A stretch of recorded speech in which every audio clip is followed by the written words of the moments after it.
अस्सलाम वालेकुम। Champions trophy 2025 की स्पेशल ट्रांसमिशन जीत की सोच में मैं हूं आपका मेजबान लुकमान अली। आज एक बड़ा मैच होने जा रहा है इंग्लैंड और ऑस्ट्रेलिया का कजाफी स्टेडियम में। चैंपियंस ट्रॉफी 2025 का ये पहला मैच है और ये हाई वोल्टेज मैचेस में इसका शुमार होता है और आज के मैच पर बात करेंगे। लेकिन उससे पहले बात करेंगे पाक भारत टाकरे की। चंद घंटे बाकी रह गए हैं और पाकिस्तान टीम पहला मैच हार चुकी है।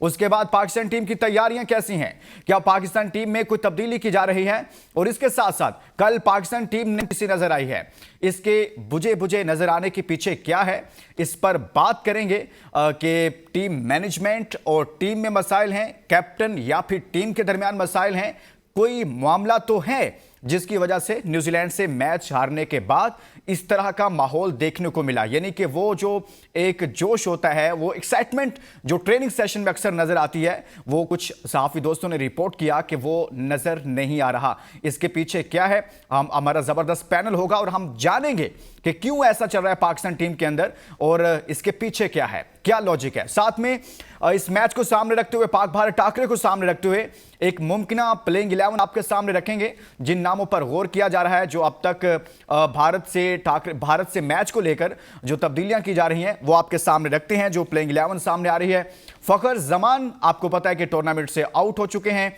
उनकी जगह पर इमामुल हक को शामिल किया जा रहा है और इसके साथ साथ उस्मान खान प्लेइंग 11 में जगह बनाने में किसी हद तक कामयाब हो रहे हैं। और उस्मान खान जिनके बारे में कहा जा रहा था कि शायद उनको मैच नहीं दिया जाएगा, लेकिन अब इतलात ये आ रही हैं कि उस्मान खान और इमामुल हक से ओपन करवाया जा सकता है। बाबर आजम को वन डाउन पोजीशन पर भेजे जाने का इम्कान है इस प्लेइंग 11 में, और साथ में कामरान गुलाम की प्लेइंग 11 में वापसी हो रही है। मोहम्मद रिजवान होंगे, सलमान अली आगा और इसी तरह से खुशदिल शाह भी प्लेइंग 11 का हिस्सा हैं। और साथ में आपको यह बता दें कि शाहीन शाह अफरीदी प्लेइंग 11 का हिस्सा होंगे और जो मुमकिना प्लेइंग 11 है उसमें नसीम शाह भी हैं, हारिस रऊफ भी हैं और अबरार अहमद भी हैं। और अब तक की इतलात के मुताबिक जिनको ड्रॉप किया जा सकता है उनमें फखर जमान तो हैं ही हैं, वो तो टूर्नामेंट से आउट हो गए, लेकिन सऊद शकील और तैयब ताहिर को ड्रॉप किया जा रहा है। लेकिन एक नाम ऐसा है इसमें, वो है फहीम अशरफ, जिसकी जगह ही नहीं बन रही पूरी टीम में, पूरे स्क्वाड में। एक नाम, बाकी भी बहुत सारे ऐसे नाम हैं जिन पर सवालात हैं, लेकिन एक नाम ऐसे है जिसकी तो जगह ही नहीं बन रही, प्लेइंग 11 में कहीं फिट ही नहीं हो रहे, इस कॉम्बिनेशन में किसी जगह पर उनको एडजस्ट ही नहीं किया जा रहा। ये है राना फहीम अशरफ साहब, इस पर बात करेंगे। ये आज की मुमकिना प्लेइंग 11 है जो पाक भारत टाकरे को लेकर सामने आई, इस पर बात करेंगे। हमारा जबरदस्त सा पैनल हमारे साथ मौजूद है और पैनल में हमारे साथ मौजूद हैं शुएब जट साहब और इसी तरह से हमारे साथ दीगर भी गेस्ट मौजूद हैं, जिनमें मनोज दत्त साहब भी मौजूद हैं, हसनैन लियाकत साहब भी मौजूद हैं। और सबसे पहले हम बात करेंगे मनोज दत्त साहब से, सरहद पार से हमारे साथ मौजूद हैं। मनोज, आप कहिएगा कि कैसा देख रहे हैं पाक भारत टाकरे को लेकर, पाकिस्तान टीम और भारतीय टीम, दोनों टीमों में से आपको बेहतर क्या नजर आ रहा है? इनका जो ड्रेसिंग रूम का माहौल है बहुत अच्छा है। कप्तान रोहित शर्मा सभी खिलाड़ियों को बैक करते हैं। गौतम गंभीर एक बहुत ही प्रोफेशनल कोच है, तो जो टीम का माहौल है ना वो बेहद अच्छा होना जरूरी है। और जब कप्तान किसी भी यंग प्लेयर को सपोर्ट करता है, बैक करता है, तो उस यंग प्लेयर का, उस जो यंगस्टर है उसका जो विश्वास है वो 7वें आसमान पे चढ़ा जाता है। तो कुल मिलाकर के यूं कह सकते हैं कि जो इंडियन टीम का जो माहौल है ड्रेसिंग रूम का, on the field of play, out of field of play, बहुत पॉजिटिव है। पहला मैच बांग्लादेश से था, बहुत आसानी के साथ जीत गए और सभी खिलाड़ियों ने अच्छा कंट्रीब्यूशन दिया।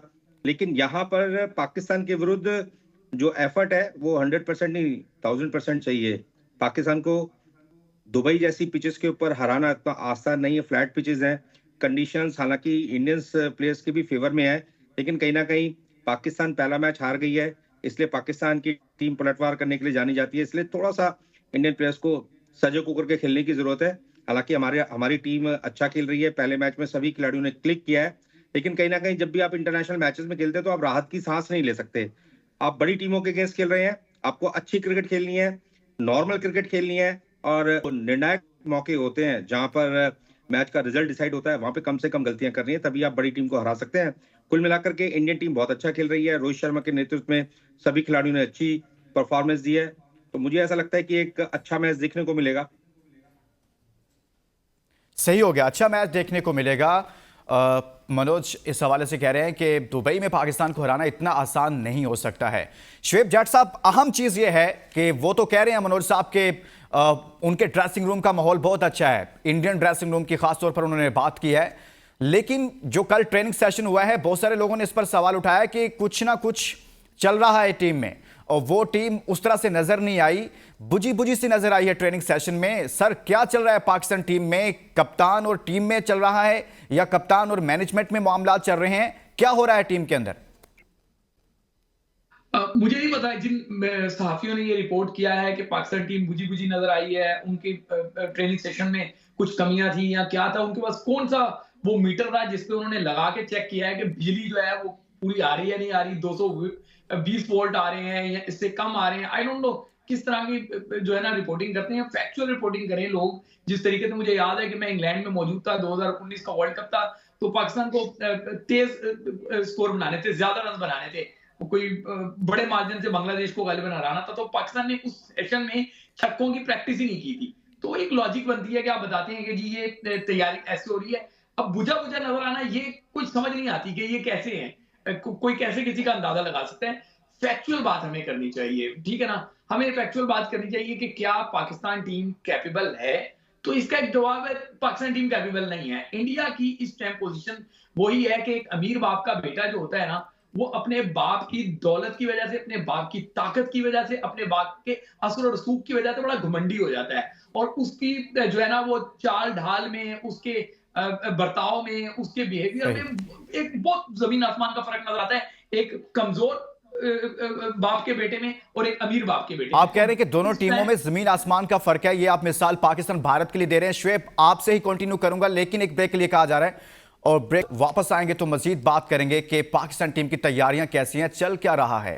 जीत की सोच में बात कर रहे हैं। चैंपियंस ट्रॉफी में आज एक तो हाई वोल्टेज मैच है, इंग्लैंड वर्सेस ऑस्ट्रेलिया, उस पर बात करेंगे। कुछ ही देर में टॉस होगा, टॉस भी आपको दिखाएंगे, लेकिन उससे पहले अपने पैनल से बात करेंगे। मनोज दत्त साहब, शुएब जट साहब और हसनैन लियाकत साहब हमारे साथ मौजूद हैं। हसनैन साहब, एक तरफ तो पाक भारत टाकरा है, दूसरी तरफ पाकिस्तान टीम की तैयारियां हैं।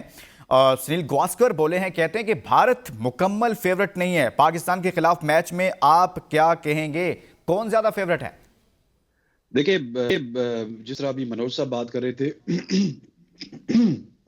जिस तरह मनोज साहब बात कर रहे थे या फिर सुनील गावस्कर साहब बात कर रहे थे, वो इंडिया के पॉइंट ऑफ व्यू से बात कर रहे हैं और वो भी जीतना चाहते हैं, पाकिस्तान भी जीतना चाहता है। वो शायद पाकिस्तान को किसी और एंगल से देख रहे हैं, इस वजह से कह रहे हैं कि भारत मुकम्मल तौर पे फेवरेट नहीं है। लेकिन मैं समझता हूं कि पाक इंडिया गेम शुरू होने से पहले ही जितने भी ऑड्स हैं वो भारत के साथ है। भारत उसी वेन्यू पे, सेम जगह पे 3 के 3 मैचेस खेलेगा। एक मैच खेल चुका है, पाकिस्तान को यहाँ से ट्रैवल करना है। पाकिस्तान अपना पहला मैच हारा है, भारत अपना पहला मैच जीता है। फिर जो करंट फॉर्म है पाकिस्तान क्रिकेट टीम की, वो भी आपके सामने है। करंट फॉर्म इंडिया की आपके सामने है, जिन्होंने इंग्लैंड को शिकस्त दी। पाकिस्तान ने ट्राई नेशन सीरीज का फाइनल हारा, फिर न्यूजीलैंड से पहला मैच हारा। सो मेरा ख्याल है कि ऑड्स तो इंडिया के साथ हैं। बाकी मनोज भाई के खदशात जो हैं या फिर सुनील गावस्कर के शायद इंडिया फुली फेवरेट नहीं है, वो इसी वजह से होता है कि उनको शायद ज्यादा लगाव है इंडिया के साथ और वो चाहते हैं कि इंडिया की टीम जीते, इंडिया की टीम कहीं ना कहीं जो है ना वो ढीली ना पड़ जाए। Otherwise it's a pressure game, ये जा तो किसी भी तरफ जाती है। अगर आप क्रूशियल स्टेज पे अपने नर्व्स पे कंट्रोल नहीं कर पाएंगे, चाहे आप इंडिया से हैं या फिर पाकिस्तान से हैं, ये मैच किसी भी तरफ हो सकता है। सो प्रेशर गेम में यही होता है कि आपको अपने आप को समझाना होता है कि आपने दूसरी अपोजिशन को ईजी नहीं लेना। द मोमेंट अगर पाकिस्तान इंडिया को ईजी लेना शुरू हुआ या फिर इंडिया पाकिस्तान को इजी लेना शुरू हुआ तो मैच स्लिप हो सकता है। सही है। मनोज साहब, दोनों टीमों में फर्क क्या नजर आ रहा है आपको? दोनों को, भारत को सामने रखें और पाकिस्तान टीम को सामने रखें, इस मैच को जो कि दुबई में होने जा रहा है, यहां पर क्या चीज डिफरेंस क्रिएट करती है? देखिए, सबसे पहले फर्क जो है वो डिसिप्लिन क्रिकेट। हमारी टीम ने बहुत डिसिप्लिन क्रिकेट खेला है, पहले मैच में कमिटमेंट दिखाया है, फोकस रही है पूरी टीम। फिटनेस लेवल बहुत अच्छा रहा सभी खिलाड़ियों का ड्यूरिंग द मैच। जो एनर्जी थी, स्किल था, स्टैमिना था, स्ट्रेंथ थी, वो काफी अच्छी दिखाई दी। बुमराह नहीं है, लेकिन बुमराह की जो कमी शमी ने पूरी कर दी। और जो सबसे बड़ी हमारे पास जो पावर है ना, रो को समझ गए आप, रोहित कोहली, वो बड़ी पावर है हमारी टीम की। ये दोनों प्लेयर ना टीम के अंदर जो एटमोस्फेयर है ना उसको एकदम से बदल देते हैं। रोहित जो है बहुत बिंदास है, बहुत ही इजी है, बहुत आसानी के साथ सभी खिलाड़ियों के साथ घुल मिल जाते हैं। विराट कोहली जो बहुत अटैकिंग है, ग्राउंड के बाहर बहुत नॉर्मल है, लेकिन जैसे ही on the field of play आते हैं ना, उनके एकदम से मैं यूं कह सकता हूँ कि जो ब्लड प्रेशर है वो डबल हो जाता है। पूरा अग्रेशन रहता है, चाहे फील्डिंग करें चाहे बैटिंग करें, और वो हमेशा हर मैच को जीतने के लिए खेलते हैं। विराट कोहली की एक खासियत है, विराट कोहली जिस भी टीम में है ना, वो टीम क्या कहते हैं हमेशा लड़ेगी, वो जीतने के लिए जाएगी। विराट कोहली फील्डिंग कर रहे होंगे, विराट कोहली हमेशा इस मूड में रहते हैं कि कोई ना कोई कैच पकड़ा जाए, कोई रन आउट किया जाए, या जिस भी खिलाड़ी ने अच्छा कैच पकड़ा, रन आउट किया, उसको बैक करते हैं, उसको बधाई देते हैं, उसको गले लगाते हैं। और जो एग्रेशन विराट का रहता है वो देखने लायक होता है, आप सबने देखा ही है। बुमराह नहीं है, बुमराह का थोड़ा सा प्रेशर बना, सिराज भी नहीं है, लेकिन हर्षित राणा ने अच्छी स्पीड दिखाई है, मोहम्मद शमी है, और जो हमारा बॉलिंग कॉम्बिनेशन है वो बहुत अच्छा है। रविंद्र जडेजा के पास एक्सपीरियंस है, हालांकि पाकिस्तान के बैटर स्वीप और कट बहुत अच्छा खेलते हैं लेफ्ट आर्म स्पिनर्स को, लेकिन अक्षर पटेल और रविंद्र जडेजा का जो पेयर है लेफ्ट आर्म स्पिन का, वो बहुत महत्वपूर्ण है। तो कुल मिलाकर के हमारी टीम ने पहले मैच में बहुत अच्छी क्रिकेट खेली है, लेकिन नया दिन, नई कंडीशंस, नए चैलेंजेस, और जैसे जैसे मैच में कंडीशंस बदलती हैं, आप कह रहे हैं कि आपकी वैसे टीम जो है वो challenges भी बदलते बेहतर है, जाते हैं। कुल मिलाकर बेहतर है। जो जो आपने चीजें गिनवाई हैं, श्वेब, डिसिप्लिन है भारतीय टीम में, वहां पर उनके पास विराट कोहली है, रोहित शर्मा है, स्पिनर्स हैं, बुमराह नहीं है तो बैकअप बड़ा स्ट्रॉन्ग है। सर, पाकिस्तान के पास क्या है? देखिए, मैं पाकिस्तान पे बाद में बात करूंगा, पहले मनोज दत्त की ड्यू रिस्पेक्ट है मेरे पे, उनके एहतराम के साथ मैं बता दूं, कोहली की अभी एग्रेशन का जिक्र कर रहे थे, बिल्कुल जी, कोहली की एग्रेशन नजर आती है जब बच्चों के साथ वो जो है टकरा जाता है, जो ऑस्ट्रेलिया ओपनर कॉन्स्टास के साथ उसने किया था। और जो शर्मा का एक कूल रहना नजर आता है जब उसके फील्डर्स जो है कैच ड्रॉप कर देते हैं या उनके बॉलर पिट रहे होते हैं, तो वो जिस तरीके से माइक स्टंप में वो सारी एब्यूजिव लैंग्वेज आती है, वो सारा नजर आता है। अगर तो इसका नाम डिसिप्लिन है तो फिर पाकिस्तान टीम बहुत अच्छी है कि इसमें ये डिसिप्लिन नहीं है। पाकिस्तान टीम का जो अगर हम मुआवजा क्रिकेटिंग उस पर करें तो इंडिया को ये एज हासिल है कि उसने पिछले 3-4-5 सालों में इन्वेस्ट किया, अपने यंगस्टर्स को ग्रूम किया, उनके तमाम बॉक्सेस लेके हैं। उनके पास शामी है, उनके पास राणा है, उनके पास स्पिनर्स की एक पूरी फौज है, उनके बैटर्स परफॉर्म में है, शुभमन गिल परफॉर्म कर रहा है।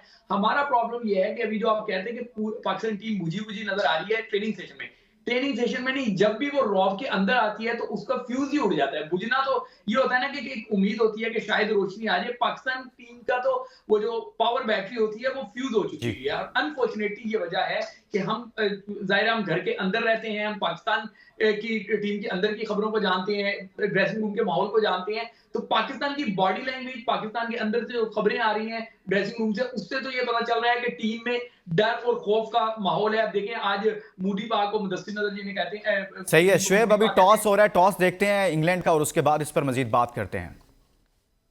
कज़ाफ स्टेडियम में चैंपियंस ट्रॉफी 2025 का पहला मैच है, ऑस्ट्रेलिया वर्सेस इंग्लैंड, और ऑस्ट्रेलिया ने टॉस जीता लेकिन फील्डिंग का फैसला किया कज़ाफ स्टेडियम में। ये फैसला कैसा है इस पर भी बात करेंगे, लेकिन दोनों टीमों में जो अभी तक मुकाबले हुए हैं वो देखते हैं कि किसका पल्ला भारी है। हेड टू हेड हम आपके सामने रखते हैं कि इंग्लैंड और ऑस्ट्रेलिया एक रवायती हरीफ हैं, दोनों के दरमियान बड़ा सख्त मुकाबला हमेशा ही देखने को आता है, लेकिन ऑन पेपर कौन ज़्यादा मजबूत है देखा जाए तो मैचेस हैं 160, ऑस्ट्रेलिया ने इसमें से 90 मैचेस में कामयाबी हासिल कर रखी है, इंग्लैंड ने यहां पर 65 मैचेस में कामयाबी हासिल की है। और आपके सामने ये देखें कि मजमूई तौर पर जो देखा जाए तो ऑस्ट्रेलिया का पलड़ा इसमें भारी रहा है, यानी कि ऑस्ट्रेलियन टीम हमेशा ही अच्छी रही है, लेकिन इंग्लैंड के खिलाफ भी उसकी परफॉर्मेंस अच्छी रही है। इसी तरह से हमें और भी इसी मैच से रिलेटेड चीज़ें हैं कि दोनों टीमों में जो बेस्ट प्लेयर हैं या आउट ऑफ बॉक्स परफॉर्मेंस जिनकी जानिब से मुसलसल आ रही हैं और इस मैच में भी वो अच्छा परफॉर्म करने की सलाहियत रखते हैं, वो भी आपके सामने रखते हैं। और आप देख सकते हैं कि स्मिथ हैं ऑस्ट्रेलिया की जानिब से, 167 मैचेस हैं, 5,703 रन हैं, 43 की इनकी एवरेज है और 87 का स्ट्राइक रेट है, 34 बार इन्होंने 50 स्कोर किया और 12 हंड्रेड्स हैं इनके। और इसी तरह से जो रूट इंग्लैंड की जानिब से हैं, मैचेस इनके 174 रन हैं इनके, 6,634 एवरेज है इनकी 47 की और स्ट्राइक रेट है 86 का और 40 इनकी 50 हैं और 100 इन्होंने किया है 16 बार, 16 इनके 100 हैं। तो दोनों ही बड़े बैट्समैन हैं। इस पर बात करते हैं शुएब जट साहब से। हम ब्रेक पर जाने से पहले बात कर रहे थे शुएब, टॉस पर तो मैं बात करूंगा, इस मैच की टॉस पर क्यों ऐसा फैसला किया गया, लेकिन जहां से टॉस पर जाने से पहले हमने बात को छोड़ा था वहीं से आगाज करते हैं। सर, एक अहम चीज है जो मनोज बात कर रहे थे कि भारतीय टीम में डिसिप्लिन नजर आ रहा है, पाकिस्तान टीम में आपको डिसिप्लिन नजर आ रहा है? ड्रेसिंग रूम का जो माहौल है वो ठीक चल रहा है या ड्रेसिंग रूम में कहीं ना कहीं मसले मसाइल चल रहे हैं? क्या खबर है सर? देखिए, मैं तो डिसिप्लिन को इतना ज्यादा बाय नहीं करता। वजह यह है कि स्कूल की असम्बली नहीं है कि आप डिसिप्लिन को खाली फॉलो करते रहें। डिसिप्लिन एक गुड चीज है, लेकिन असल बात है कमिटमेंट शो करना। असल बात है कि जो आपकी रिक्वायरमेंट है आप उसको फुलफिल करें। असल बात है कि मॉडर्न डे क्रिकेट को आपने कितना अडॉप्ट किया और अपने प्लान को किस तरीके से एग्जीक्यूशन जो है वो आपकी क्या होती है। अनफॉर्चुनेटली पाकिस्तान की ना एग्जीक्यूशन अच्छी है, ना पाकिस्तान की कमिटमेंट अच्छी है, ना पाकिस्तान के क्रिकेटर्स का फिटनेस लेवल अच्छा है। और तो रोहित शर्मा का पेट भी अच्छा खासा बड़ा है, तो पेट पहले आता है, रोहित शर्मा बाद में आते हैं। जो वीडियोस क्लिप देख रहे हैं तो मैं उनकी किसी तौर पर भी तस्दीक नहीं कर रहा, मजाक नहीं उड़ा रहा, बट एक बड़ा टमी उनका नजर आ रहा होता है। तो उनकी मैच फिटनेस के अलावा बाकी आप देखें, विराट कोहली इस उम्र में भी किस तरीके से चीते हैं, पांड्या की फिटनेस देख लें, उनके तमाम, शुभमन गिल को देख लें, सबके सब फिट है। अनफॉर्चुनेटली पाकिस्तान में ऐसा नहीं है। पाकिस्तान टीम जो है वो हाफ फिट खिलाड़ियों के साथ मैदान में उतर रही है, फिर मेंटली तौर पे डिस्टर्ब है, टीम वन यूनिट नहीं है। ये तमाम वो बॉक्सेस हैं जो टिक नहीं है, जिस वजह से इंडिया को मैं समझता हूं कि फेवरेट ही फेवरेट है। पाकिस्तान का तो कोई चांस नहीं नजर आ रहा, अनफॉर्चुनेटली मुझे ये कहना पड़ेगा। आपने कहा कि वन यूनिट है, पाकिस्तान टीम वन यूनिट नहीं है। इट्स मींस कि ड्रेसिंग रूम में समथिंग रॉन्ग, और अगर कुछ गलत है ड्रेसिंग रूम में तो सर क्या चल रहा है ड्रेसिंग रूम में? ड्रेसिंग रूम का माहौल हमेशा ही अक्सर यहां से खबरें निकलती हैं, माजी में भी हमने देखा है। तो शुएब जाट साहब, इस बार ड्रेसिंग रूम में क्या चल रहा है? देखिए, इंडिया का मैच होने थे, मैं आपको बहुत सारी चीजें और इंकिशाफात कर दूंगा, लेकिन मैंने आपके पहले शो में भी जिक्र किया था, ये तेरा ये मेरा, ए ताडा ए साडा, ये तेरा मेरा ताडा साडा ने टीम को तितर बितर करके रखा हुआ है। तो ये तेरा मेरा साडा ताडा तितर बितर, इसका नतीजा जो है वो तबाही की सूरत में निकल रहा है। आप देखें कि 10 दिन में आप 3 मरतबा न्यूजीलैंड से हार गए, और अब जो है इंडिया जैसे मजबूत हरीफ के साथ आपका मैच है। किसी से भी पूछ लें आप जाके, कोई दीवाना ही होगा जो कहेगा कि पाकिस्तान ये मैच जीत जाए, लेकिन जिसको क्रिकेट की समझ है वो ये बात नहीं करेगा। इंडिया का ये तेरा मेरा से मुराद, शुएब, तेरा मेरा से मुराद यानी कि खुशदिल मेरा और राणा साहब आपके टीम मैनेजमेंट का कोटा है, फिर सियासी कोटा है, फिर पाकिस्तान की जो कप्तान और कप्ताना उन दोनों का मिलके कोटा है। तो ये बहुत सारे कोटे हैं, इन कोटों ने यानी कि एक मैनेजमेंट का कोटा तेरा और मेरा वाला जो है वो कैप्टन का कोटा, ऐसे ही हो गया। बस ऐसे ही है, बिल्कुल ऐसे ही है। और फिर तेरा मेरा चल रहा है, और इसकी वजह से ड्रेसिंग रूम का माहौल खराब है, ऐसे ही है? बिल्कुल ऐसे ही। यानी कि यही बेसिक वजह है। आप कह रहे हैं कि जो वन यूनिट नहीं है, कैप्टन और मैनेजमेंट एक प्लेटफॉर्म पर नहीं है, यानी कि एक पेज पर नहीं, सॉरी, एक पेज पर नहीं है, और इस वजह से पाकिस्तान की टीम के मैंने आपको रिक्वेस्ट की कि सियासी कोटा भी इसमें शामिल है, इसमें मैनेजमेंट का कोटा भी शामिल है, इसमें बोर्ड का कोटा भी शामिल है, इसमें कप्तान और कप्ताना का कोटा भी शामिल है। बहुत सारे कोटे हैं, इन कोटों ने कूट कूट के पाकिस्तान क्रिकेट को जो है ना कूड़ा क्रिकेट बना लिया। पूरे पाकिस्तान की क्रिकेट को जो लफ्ज़ आपने इस्तेमाल किया बहुत सख्त इस्तेमाल किया है, और सबका जो कोटा सिस्टम है वो पाकिस्तान क्रिकेट में चल रहा है। हसनैन लियाकत की तरफ चलते हैं। हसनैन, आपसे हम बात करेंगे आज के मैच के हवाले से, जो अभी कज़ाफ़ी स्टेडियम में चैंपियंस ट्रॉफी 2025 का पहला मैच है, और यहाँ पर ऑस्ट्रेलिया की जानिब से पहले टॉस जीता गया है, फील्डिंग का फैसला किया गया है। क्या चीज़ मद्देनजर रखी है ऑस्ट्रेलिया ने कि पहले टॉस जीता कज़ाफ़ी स्टेडियम में और फिर फील्डिंग का फैसला किया है, हालांकि ये पहला मैच है इस इवेंट का यहाँ पर? देखिए, ऑस्ट्रेलिया ने वहां पे प्रैक्टिस भी की होगी, ट्रेनिंग सेशन में भी रात को ड्यू तो होता है लाहौर में भी और कराची में भी, इस वजह से भी उन्होंने फैसला किया। और दूसरा, मेरे हिसाब से ऑस्ट्रेलिया के पास इस वक्त जो उनकी स्ट्रेंथ है वो बैटिंग किया, और वो अपनी स्ट्रेंथ को बाद में आजमाना चाहते हैं, क्योंकि बॉलिंग में आप देखिए तो मिच स्टार्क नहीं है, पैट कमिंस नहीं है, हेजलवुड नहीं है, उनके जो बेसिक बड़े ऐसे नाम थे जिन्होंने क्रिकेट वर्ल्ड कप 2023 में इंडिया के खिलाफ फाइनल जीता था और बड़ी शानदार परफॉर्मेंस जीती थी, वो सब वो मिसिंग कर रहे हैं। फिर उनके कप्तान भी नहीं है पैट कमिंस, जो कि एक बड़े क्वालिटी के बॉलर हैं। सो इस वजह से भी उन्होंने पहले अपनी बॉलिंग को आजमाने की कोशिश की, और अगर कोई रन 20, 30, 40 ज्यादा हो जाते तो वो दूसरी बैटिंग में आके अपनी बैटिंग से जो है वो रन को कवर कर सकते हैं, क्योंकि बैटिंग में इतनी ज्यादा मुझे डेफिशिएंसी नजर नहीं आ रही, लेकिन बॉलिंग में बहुत ज्यादा डेफिशिएंसी है। ऑस्ट्रेलिया की जो फास्ट बॉलिंग बैटरी है वो वाली बैटरी नहीं है जिससे पूरी दुनिया डरी करती थी। इसमें कुछ नए नाम हैं। वो नाम खैर पाकिस्तान के खिलाफ तो अच्छा परफॉर्म करते हुए नजर आए थे। अब देखते हैं कि इंग्लैंड के खिलाफ कैसा परफॉर्म करेंगे। जो आपने बात की कि जिस तरह आप हेड टू हेड बता रहे थे, 90 मैचेस ऑस्ट्रेलिया ने जीते थे, 65 मैचेस इंग्लैंड ने जीते थे। ठीक है, I think so. Head to head अगर कल आप इंडिया पाकिस्तान का भी दिखाएंगे तो इसी तरह से इंडिया ने कम मैचेस जीते हुए ओडीआई क्रिकेट में, पाकिस्तान ने ज्यादा जीते हुए। लेकिन ये ऑन द डे बात होती है। आज राइवल्स है दोनों, और आज देखना पड़ेगा कि जो डिसीजन स्मिथ ने लिया है वो बाद में जाके उनके लिए सही साबित होता है नहीं होता। लेकिन मेरे नजदीक जो मुझे ऑड्स एंड तमाम तर चीजें नजर आ रही हैं उसके मुताबिक बहुत अच्छा फैसला है कि बाद में अपनी बैटिंग को आजमाया जाए और पहले जो है वो अपना वीक लिंक है उसको जो है वो इंग्लैंड के सामने आजमाया जाए, तो वो उनके लिए ज्यादा बेहतर होगा।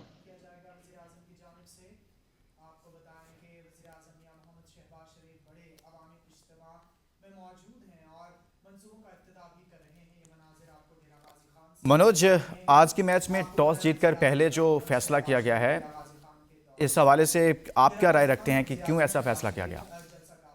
देखिए, जो ऑस्ट्रेलिया गहरी है, टॉस जीतकर सॉरी फील्डिंग का मिडिल फैसला ऑर्डर किया। एलेक्स कैरी, जोश इंग्लिश, ये सभी बहुत अच्छे स्ट्राइकर हैं। और आज के मैच में 2 ऑलराउंडर भी शामिल किए हैं, 2 लेफ्ट आर्म फास्ट बॉलर भी हैं। तो कहीं ना कहीं जो स्टीव स्मिथ ने डिसीजन लिया है बिल्कुल सही डिसीजन है। आप इंग्लैंड की टीम को पहले बैटिंग के लिए इनवाइट करें, क्योंकि इंग्लैंड के ऊपर ना प्रेशर बहुत है। अभी पीछे जो सीरीज हुई है भारत के साथ, हमारे यहाँ खेलने आए थे, 3-0 से हार के गए हैं। और जो थोड़ा सा प्रेशर रहता है कि आपके ऊपर, आप ये सोचते हैं कि जो पिछली हार है उसे कैसे बुलाएं। और जो खिलाड़ियों की पीक है वो बहुत इंपॉर्टेंट रहती है। अगर साइंटिफिक इसमें थोड़ा सा लॉजिक डालें, इंग्लैंड की टीम का प्रदर्शन उतना अच्छा नहीं रहा, और वहीं दूसरी तरफ ऑस्ट्रेलिया टीम बहुत अच्छा प्रदर्शन करती हुई आ रही है। हालांकि Mitchell Starc, Hazlewood, PAT Cummins तीनों ही फास्ट बॉलर्स नहीं है। लेकिन यहाँ पर जो ये मैच डिसाइड होगा वो प्लेयर्स की पीक के अकॉर्डिंगली होगा। किसी भी खिलाड़ी की जो भी कोई टूर्नामेंट रहता है उसमें 15 से 20 दिन की पीक रहती है।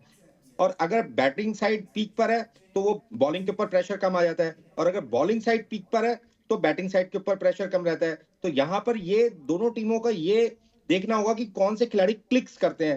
ताकत दोनों टीमों की बराबर है, ऐसा कहीं भी नहीं है। जो रूट ने कहा है कि चैंपियंस ट्रॉफी में इंग्लैंड की एक नई टीम देखेंगे, नया स्टाइल देखेंगे आप। तो कहीं ना कहीं दोनों टीमें बराबर हैं। लेकिन यहाँ पर मेरा मानना यह है कि पहले जो फील्डिंग का फैसला किया स्टीव स्मिथ ने, काफी हद तक सही है। उनके पास टारगेट रहेगा, उसके टारगेट के अकॉर्डिंगली वो बैटिंग कर सकते हैं। सही हो गया। शुएब, आप कहिएगा कि जो फैसला किया गया टॉस के हवाले से, और दोनों टीमों में आप क्या देख रहे हैं कि कौन सी टीम ज़्यादा मजबूत है? ऑस्ट्रेलिया के पास इस वक्त कुछ ऐसे प्लेयर्स हैं जो माजी में बड़ी अच्छी परफॉर्मेंसेस देते रहे, लेकिन वो इस प्लेइंग 11 और स्क्वाड का हिस्सा नहीं है। तो इंग्लैंड इसका फ़ायदा उठाने की सलाहियत रखता है? मैं समझता हूँ लुकमान हसनैन ने बहुत ही अच्छे तरीके से डिस्क्राइब कर दिया कि वो वर्ल्ड चैंपियन टीम थी, उसके वर्ल्ड चैंपियन खिलाड़ी ऑस्ट्रेलिया के पास नहीं है। और दोनों टीमों को आप देखेंगे, इंडिया अगर इंग्लैंड इंडिया से हार के आ रहा है तो श्रीलंका से ऑस्ट्रेलिया हार के आ रहा है। यानी कि एशियन कंडीशन में दोनों टीमें अपने आखिरी 4-4 मैचेस हारी हुई हैं। तो इस सूरत हाल में मुझे नहीं लगता कि जो है वो दोनों टीमों को एक दूसरे पे ज्यादा बर्तरी हासिल होगी। लेकिन एक्सपीरियंस की वजह से, क्योंकि उनके एक्सपीरियंस जो प्लेयर हैं, कंपेनर्स हैं, वो बाहर हैं, तो इसलिए मैं तो इंग्लैंड के साथ जाऊंगा कि इस मैच में इंग्लैंड जीतेगा। ऑल्दो के स्टीव स्मिथ की ये बहुत ही ज्यादा स्मार्ट मूव है। ड्यू लाहौर में पड़ती है, उसने इसलिए दूसरी बारी ली है कि ड्यू पड़ेगी तो उनके बॉलर इतना ज्यादा डिस्टर्ब नहीं कर सकेंगे ऑस्ट्रेलियाई बैटर्स को। तो ये एक स्मार्ट मूव है, देखते हैं ये मूव कैसे चलती है। लेकिन लैक ऑफ एक्सपीरियंस यकीनी तौर पर वो ऑस्ट्रेलिया को कॉस्ट करेगा। सही हो गया, यानी कि ये बहुत ज़्यादा मसला क्रिएट कर सकता है आपके ख्याल में। तो हसनैन, आप क्या समझते हैं कि अगर देखा जाए तो मजमूई तौर पर पाकिस्तान की परफॉर्मेंसेस को, बल्कि पाकिस्तान पर अब क्या बात करें, इसी पर ही बात कर लेते हैं। आप समझते हैं कि जो नुकसान हो सकता है ऑस्ट्रेलिया के, जो मेन उनके माजी में अच्छी परफॉर्मेंसेस देते रहे जो उनके प्लेयर्स, उनके बॉलर्स, वो स्क्वाड का हिस्सा नहीं है, और ऑस्ट्रेलिया एक ऐसा नाम है जो माजी में बहुत सारे टूर्नामेंट्स में अपनी धाक बिठा कर रखता है, इवेंट को एक तरफ रख देता है। इवेंट एक तरफ होता है और ऑस्ट्रेलिया की परफॉर्मेंस एक तरफ होती है। चैंपियंस ट्रॉफी 2025 जो पाकिस्तान में हो रही है, इसमें वो उसी कलर में नजर आएगी ऑस्ट्रेलिया आपको? देखिए, ऑस्ट्रेलिया की जो टीम है ना, वो हमारी तरह प्लेयर्स के इर्द गिर्द नहीं घूमती, वो सुपरस्टार्स के इर्द गिर्द नहीं घूमती, वो प्लेयर्स बनाती है, टीम बनाती है, और वो टीम को डेवलप करना जानते हैं। हमने देखा है कि 2000 शायद 9 के बाद, 8 7 8 के बाद ऑस्ट्रेलिया की वो वाली टीम नहीं थी, लेकिन 11 के बाद वो 15 में फिर वर्ल्ड कप जीत गए, 19 के वर्ल्ड कप की परफॉर्मेंस भी उनकी अच्छी थी, 23 में वर्ल्ड कप जीत गए। सो ऑस्ट्रेलिया में टीम बनाने का रवाज है और वहां पे प्लेयर्स की पूजा नहीं होती। इस वजह से उनके जो अभी भी जितने भी स्पेंसर हैं और दूसरे जो 2-3 फास्ट बॉलर्स हैं उनके, बड़े क्वालिटी फास्ट बॉलर्स हैं। एडम जंपा की मौजूदगी में बहुत ही कमाल का उनके पास स्पिन का एक बहुत बड़ा हथियार मौजूद है, जो कि 2023 के वर्ल्ड कप में आपने देखा होगा, जंपा की जो परफॉर्मेंस थी बड़ी देखनी थी। सो ऑस्ट्रेलिया की टीम को आप हल्का नहीं ले सकते, वो बाय बुक चलते हैं, अपने प्लेन को सामने रख के चलते हैं। और अगर आप देखेंगे कि अगर स्टार्क नहीं है, कमिंस नहीं है, हैजलवुड नहीं है, अगर उनको वहां पे विकेट नहीं मिलती ना, तो वो अपनी डॉट बॉल करके दूसरी टीम पे प्रेशर बनाने की पूरी कोशिश करेंगे। और ऑन इस डे ऑस्ट्रेलिया हो जाए, ये इंग्लैंड हो जाए, ये कुछ भी कर सकती है, लेकिन डिसिप्लिन क्रिकेट खेलनी होगी दोनों टीमों की, कि दोनों ही जो है वेस्टर्न क्रिकेट खेलती हैं, सीना कंट्रीज है, वहां पे डिसिप्लिन क्रिकेट खेली जाती है। तो आज देखना पड़ेगा कि कौन कौन अपने प्लान्स को अच्छे से एग्जीक्यूट करता है। अगर प्लान्स एग्जीक्यूट हो गए इंग्लैंड की तरफ से अच्छे से या फिर ऑस्ट्रेलिया की तरफ से अच्छे से, तो मेरा ख्याल है कि कोई भी टीम जीत सकती है। और जो लोग अभी हल्का समझ रहे हैं ना ऑस्ट्रेलिया को, कि इनके पास बॉलिंग नहीं है या फिर इनके पास वो स्ट्रेंथ नहीं है जो इनके पास पहले होती थी, मेरा ख्याल है कि ऑस्ट्रेलिया शायद आज भी सरप्राइज कर सकता है। लेकिन अदरवाइज आज के मैच में मैं जिस तरह जट साहब ने कहा, मैं डेफिनेटली इंग्लैंड के साथ जाऊंगा, कि इंग्लैंड मुझे ऑन पेपर फेवरेट नजर आ रही है। इंग्लैंड आपको ऑन पेपर फेवरेट नजर आ रही है। मनोज दत्त साहब, आपको क्या लग रहा है कि इंग्लैंड ज्यादा बेहतर रहेगी आज के नतीजे देने में, आज के मैच में परफॉर्म करने में? ऑस्ट्रेलिया इस मैच को वन साइड जीतेगी। ऑस्ट्रेलिया इस मैच को वंस कहीं से भी मैं जी, शुएब। आपके दोनों तीनों एक्सपर्ट्स की बात से सहमत नहीं हूं, क्योंकि जो मिडिल ऑर्डर है ऑस्ट्रेलिया का, Josh Inglis, Alex Carey, Glenn Maxwell, और जो दो ऑलराउंडर उन्होंने ऐड किए हैं, ये सभी अटैकिंग प्लेयर हैं। ये डिफेंसिव प्लेयर नहीं है, ग्राफ्टर नहीं है, ये सब अटैक करते हैं। ग्लेन मैक्सवेल ने तो अफगानिस्तान के अगेंस्ट क्रैम्प पड़ने के बावजूद वन साइड मैच जिता दिया था लास्ट विकेट पे। तो ऑस्ट्रेलिया की जो टीम है ना, ऑस्ट्रेलिया की टीम मैच जीतने के लिए नहीं जाती है, मैच को किल करने के लिए जाती है। वो किलर ऑफ द क्रिकेट है, वो डिफेंसिव प्लेयर नहीं है, बहुत अटैकिंग क्रिकेटर्स हैं। और रिप्लेसमेंट बहुत अच्छी है उनके पास, मिचेल स्टार्क नहीं है, हेजलवुड नहीं है, पैट कमिंस नहीं है, लेकिन ये जो दो लेफ्ट आर्म फास्ट बॉलर आए ना, इन्होंने बिग बैश में बहुत अच्छी क्रिकेट खेली है और शेफील्ड शील्ड में इन्होंने शानदार प्रदर्शन किया, उसी के आधार पर इनको टीम में चुना गया है। कुल मिलाकर के मेरा मानना है कि ऑस्ट्रेलिया इस मैच को बहुत आसानी के साथ जीतेगी। ऑस्ट्रेलिया, आप कह रहे हैं कि ऑस्ट्रेलिया आसानी से जीतेगी? बहुत आसानी से जीतेगी मैच। जी शुएब, आप ऑस्ट्रेलिया इंग्लैंड? नहीं, मैं तो आपको कह चुका इंग्लैंड, लेकिन मैं मनोज भाई से अलराय मजाक जो है वो एक बात करना चाह रहा हूँ। मनोज भाई, न्यूजीलैंड की टीम टेस्ट सीरीज खेलने जब इंडिया आई थी, तो इंडिया भी बड़ी अग्रेशन से खेलने की कोशिश कर रहा था, फिर वो अग्रेशन उनके गले पड़ गई थी, याद है आपको? बिल्कुल, पहले टेस्ट मैच में 46 पे आउट हो गए थे, मुझे याद है अच्छी तरीके से, आई वाज डूइंग कमेंट्री। लेकिन क्या देखिए, क्रिकेट है, क्रिकेट में आप ना, एवरीडे इज नॉट संडे, एक टीम हारती है, एक टीम जीतती है। और आप जब एक्सपेरिमेंट पर जाते हैं, आप एक, अभी आपके एक एक्सपर्ट कह रहे थे कि ऑस्ट्रेलियन टीम अपने प्लेयर्स को बनाना जानती है, टीम बनाना जानती है, तो वही चीज हम हमारे यहाँ भी होता है। हमारे जो एनसीए या जो हमारा रणजी ट्रॉफी फॉर्मेट है, विजय हजारे, देवधर ट्रॉफी और सैयद मुश्ताक अली ट्रॉफी, इससे हम सही हसनैन, ठीक है शुएब, टाइम कम है, मनोज साहब टाइम कम है। Hasnain, England Australia? सर डेफिनेटते मैं तो इंग्लैंड के साथ जाऊंगा, और मनोज भाई को शायद फ्लैशबैक है वही 2023 के वर्ल्ड कप। शुएब जट साहब और हसनैन साहब इंग्लैंड, और मनोज दत्त साहब कहते हैं कि आज का मैच ऑस्ट्रेलिया जीतेगा। आप सबका बहुत बहुत शुक्रिया मनोज दत्त साहब, शुएब जट साहब आपका बहुत शुक्रिया, और हसनैन लक साहब आपका बहुत शुक्रिया। आज के मैच पर बात की है, एक हाई वोल्टेज मैच है, देखते हैं कि कौन जीतता है, और इस मैच के बाद दोबारा मुलाकात होगी। तब तक के लिए दीजिए इजाजत, अल्लाह हाफिज।